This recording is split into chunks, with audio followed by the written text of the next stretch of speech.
Spacuzzi as he takes his first championship. And look, here's Ethan Barker, late on the brakes into Canada corner, taking over the final podium position for the bronze medal. Got to try to run for his life now. Scotty B. White looks to the inside at turn 13. Barker sees it coming, opens the door just enough to keep his own momentum. That extra 100 foot-pounds of torque is going to come in handy for that Mustang and the climb up the hill. Let's see. Oh boy. Come on, Ethan.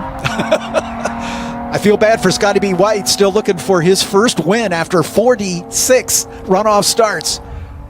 He's closing, here he comes. He's going to be side by side at the line. Oh!